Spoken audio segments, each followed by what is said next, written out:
Hello, I'm Vega and welcome to Cosplay Posing 101. Why is it 101? I have no idea. Is there gonna be 102? Who the heck knows? That is up for you to decide.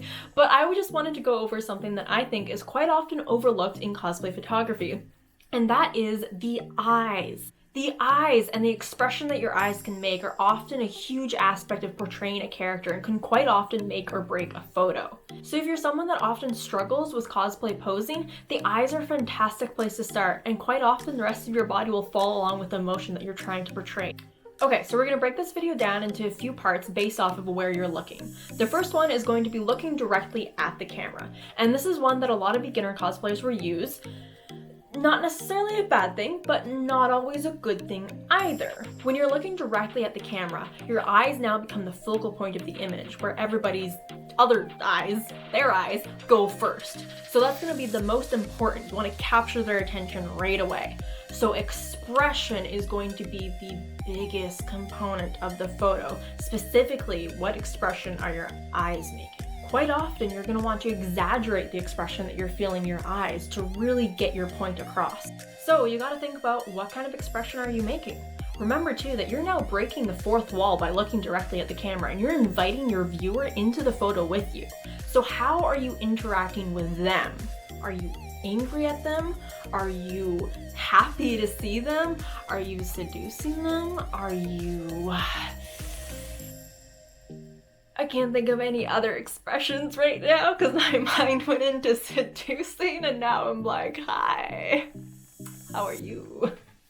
But regardless, you're going to pick an expression. You're going to start with your eyes, and the rest of your body is kind of naturally going to fall into place.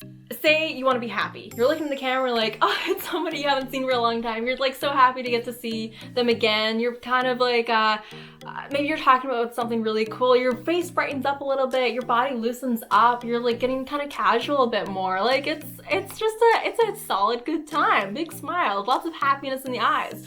Whereas if you're a little bit more pissed at them, or like maybe they just disgusted you and like, how dare you talk to me? Like, who the hell are you?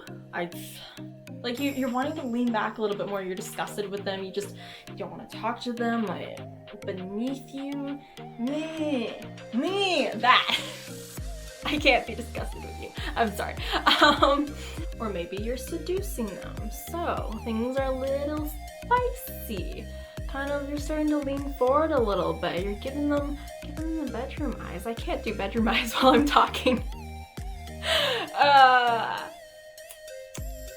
got this, I'm a professional, yeah! Seduce the camera, seduce myself. I should just look at my own pretty face and like, oh hi. Hello. Ooh, what you doing here? But now I'm not looking at the camera, so. Well. What am I doing? Okay. You're angry. You're starting to look like really intense to the camera. Your body tenses up. You want to fight. Starting to look up through your lashes a bit and like gives them that stare down look. Intense. You can't do intensity one. That. You get the idea, I'm sure. But you can also see, like, when I'm looking at the camera, it's really like I'm interacting with you, the viewer, right there. Hello. Yes, you. I see you. I don't see you. You're inviting the viewer into your photo with you. You're interacting with them. So think of the camera as a person, and what are you doing to that person? What emotion are you portraying to that person? This also obviously depends on how far away you are from the camera. The further away the camera, the more you're going to have to exaggerate to really get your point across. Whereas close up, minuscule changes can make a different emotion. Farther away, you're not going to be able to see those changes quite as much, but the expression is still going to be very important. You don't want to just be looking at the camera, because dead eyes are never going to be a good photo. Okay, moving on from all that. The next place you're going to be looking is at the camera. So you're looking in the direction of the camera, but you're not actually looking at the camera. There's no longer any breaking of the fourth wall. I'm now having a conversation with someone past the camera, or I'm looking at something past the camera. The camera does not exist. This is kind of the difference between the, oh hi, you're right there and I'm looking pretty for you, compared to the, oh I'm just out here looking pretty and you happen to be there. That's the kind of different vibe that this is gonna get. So it uses all the same concepts for the facial expressions, the eyes of this focal point as the first direction that we talked about, but it creates a much different atmosphere of more of a viewer experience rather than an immersive experience. You're still generally looking almost at the camera, but you're going to slightly look to the left or above or below, or just in like a very small circle around the lens. You kind of want to look around there. So you're still very much so looking towards the camera, but you're not. This is a really good next step to take in your cosplay photography if you want to start switching things up a little bit and have your photos have a bit of variety to them, so you're not just always staring directly at the camera. And it can also be exhausting to seduce the camera all the time. All right, the last one, and possibly even more challenging, yay, is looking away from the camera.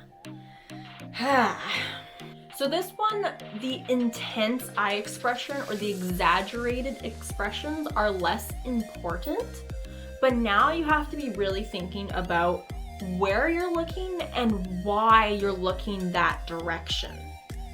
So am I just like lost off in thought looking at any random direction? That's fine. You can do that, but your expression has to match it.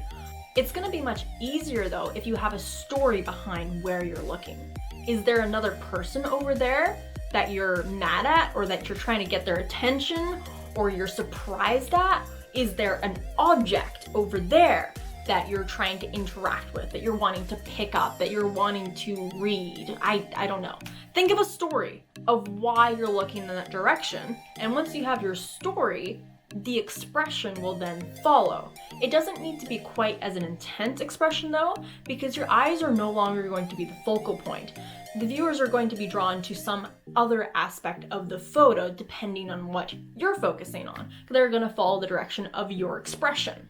One key thing about looking away from the camera, however, is that you never want to be completely looking away from the camera.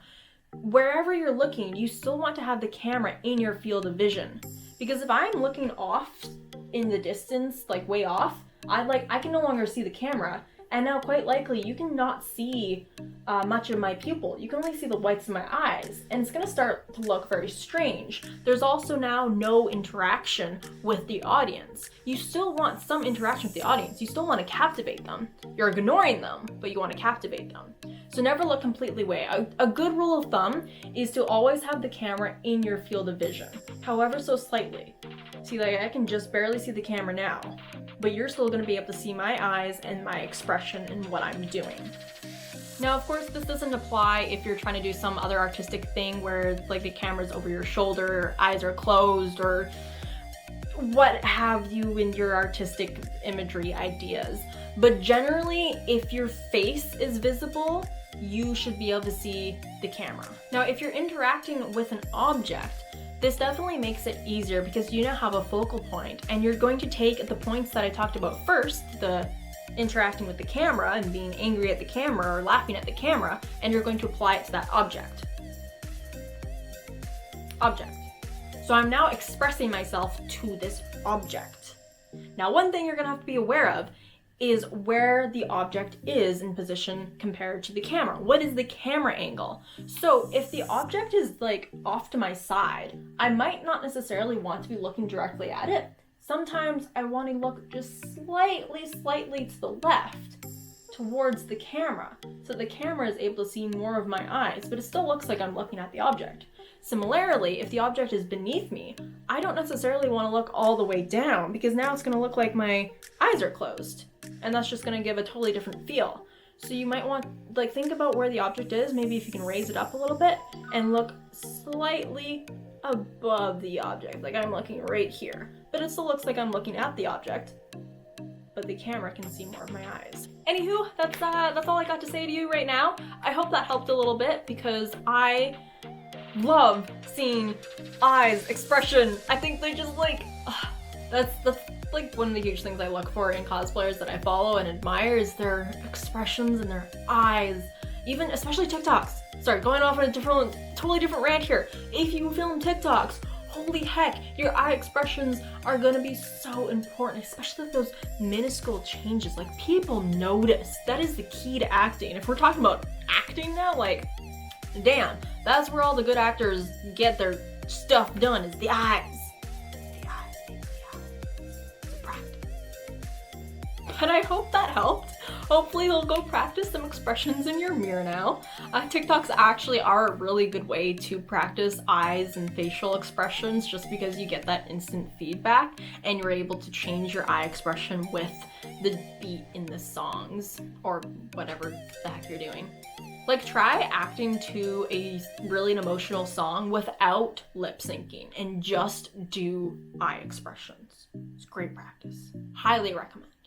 Anywho, I don't know if there's gonna be another part. Let me know if there's other tips that you guys want to hear. I might just do like a series of maybe hands. We'll do hands next. How to pose your arms. They're not. And legs. Oh, legs. We could do a whole session on legs. Whew. We'll see what we can do. Anyways, yeah. bye. So we gon' be